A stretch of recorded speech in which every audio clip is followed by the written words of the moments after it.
മധ്യാഹ്ന സമയത്ത് ഉദ്യാനത്തിൽ രാജാവ് ഉലാത്തുന്നു. കൂടെ നിഴല് പോലെ ഭൃത്യനും ഉലാത്തുന്നു. അവർ ഉലാത്തിക്കൊണ്ടേയിരുന്നു. വിശ്രമമില്ലാത്ത ഉലാത്തൽ, നിരന്തരമായ ഉലാത്തൽ. ഇത് കണ്ട് ഭൃത്യൻ ഉലാത്തലോടുലാത്തൽ, ഒടുക്കത്തെ ഉലാത്തൽ. രാജാവ് ചോദിച്ചു, നീ എന്തിനാണ് എന്നോടൊപ്പം ഉലാത്തുന്നത്? ഭൃത്യൻ പറഞ്ഞു, ഇവിടത്തെ ഉപ്പും ചോറും നിന്നാണ് ഞാൻ വളർന്നത്. ഭൃത്യന്റെ നന്ദിയിൽ രാജാവ് സന്തോഷം കൊണ്ട് തുള്ളിച്ചാടി.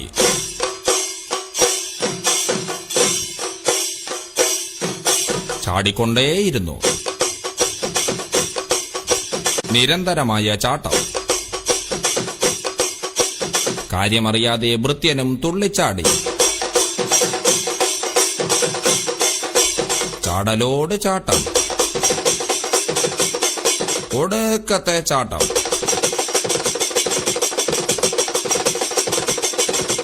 രാജാവ് തുള്ളി, ഭൃത്യൻ തുള്ളി. രാജാവും ഭൃത്യനും ഒരുമിച്ച് തുള്ളി. മത്സരത്തുള്ളൽ, തുള്ളലോട് തുള്ളൽ, ഒടുക്കത്തെ തുള്ളൽ. വെറുതെ കിടന്ന് തുള്ളുന്നത് ഭ്രാന്താണെന്ന് കരുതി ഭൃത്യൻ തുള്ളൽ നിർത്തി.